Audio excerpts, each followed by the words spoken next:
Selamat datang di Story Kauri.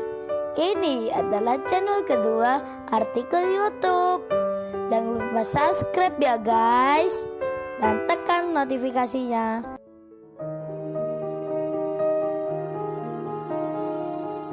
Kisah pemuda kaya, anak bos besar, pemilik 73 perusahaan, yang menjadi cleaning service. Episode 131. Yudis pun bergegas.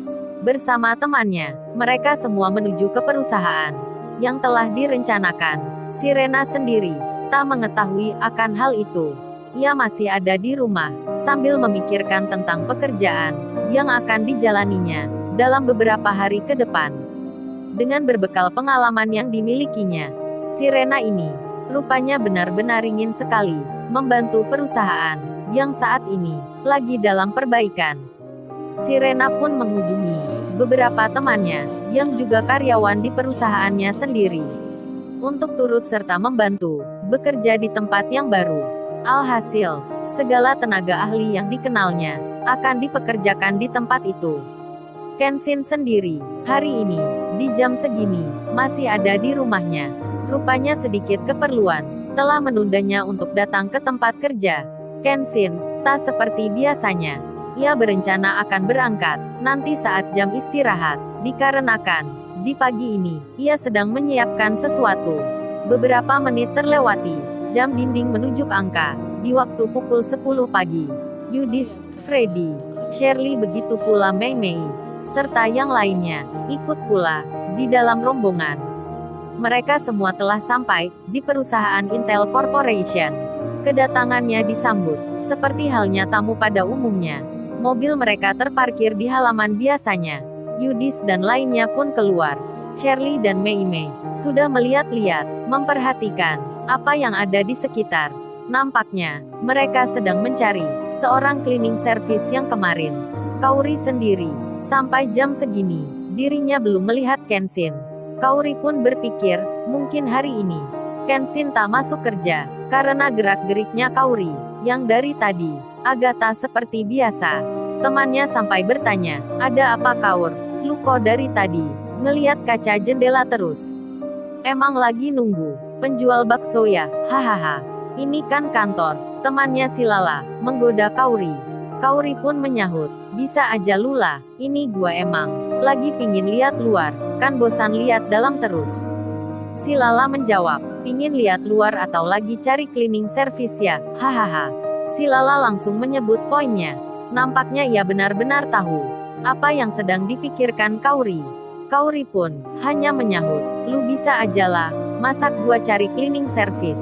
Si Lala menjawab, kan cleaning service-nya spesial gitu. Di saat bersamaan, telepon di mejanya Kauri berdering. Rupanya bagian HRD yang lain menelponnya. Kauri mengangkatnya. Usut punya usut, Kauri mendapat pesan dari ayahnya agar menggantikan untuk ikut rapat meeting perjanjian kerjasama yang akan dilakukan di siang ini. Kauri pun menyanggupi. Lalu, ia diberi sejumlah catatan serta berkas-berkas penting yang menyangkut semua isi materi.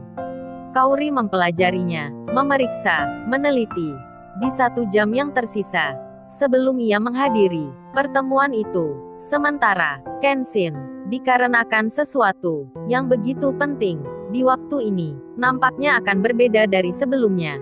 Dirinya akan mengurus sejumlah surat-surat tentang sesuatu hal yang menyangkut kelanjutan sekolahnya.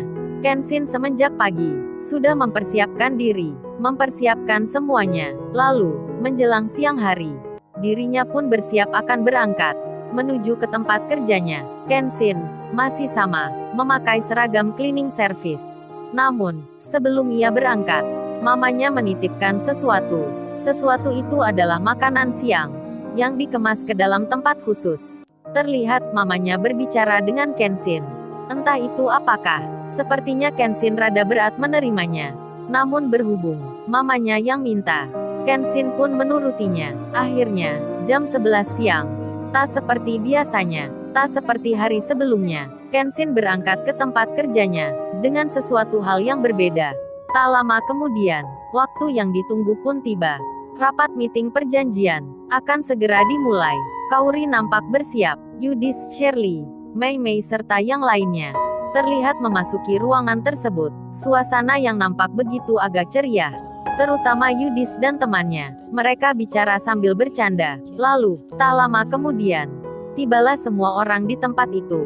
Termasuk Kauri, yang kehadirannya menjadi pusat perhatian tersendiri. Shirley dan Mei Mei pun tak luput memperhatikan. Karena ternyata wanita itu mempunyai peranan di tempat ini. Namun mereka hanya terdiam. Acara pun dimulai. Saat itu, tepat menginjak pukul 12 siang, saat jam istirahat berlangsung. Kenshin ternyata belum datang juga, hingga meeting tersebut sampai berjalan ke sesi kedua. Akan menginjak waktu rehat, 15 menit, rapat akan dihentikan sementara. Karena waktu ramah tamah, makan ringan dan minum, sudah saatnya. Kauri pun terlihat berjalan, mengambil segelas minuman, dan sebuah roti. Namun kemudian, hal yang tak disangka, terjadi lagi. Di tengah-tengah itu, saat sebagian besar peserta menikmati hidangan siang, tak disangka Kenshin tiba-tiba masuk dengan berseragam cleaning service, hingga membuat semua orang yang sedang menikmati minuman di meja masing-masing menjadi terkaget dibuatnya. Yudis dan temannya, Shirley dan Mei Mei, semua langsung melihatnya. Kenshin sendiri terlihat membawa sesuatu.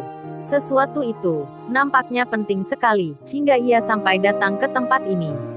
Rupanya, hal itu yang dipesankan mamanya tadi. Jika sampai agar dia segera memberikan ketujuannya. Oleh sebab itulah, saat ini, Kenshin menghampiri Kauri. Kauri pun menjadi dak-dikduk dibuatnya. Karena tiba-tiba, Kenshin mendekatinya, mendatanginya. Kauri itu melihat, dengan wajah agak tertegun, sambil membawa segelas minuman, yang ada di tangannya. Sementara, Yudis yang tak paham, dirinya yang memang belum mengerti. Kali ini, sudah nampak bersiap sekali, akan membuat perhitungan.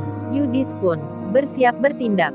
Ia terlihat berdiri. Kemudian, tanpa berpikir panjang, ia segera bicara. Lalu, bagaimana kisah selanjutnya? Subscribe channel ini untuk episode berikutnya. Terima kasih. Jangan lupa ya guys, untuk kelanjutan ceritanya ada di channel Story Kauri. Jangan lupa subscribe ya guys, dan tekan notifikasinya.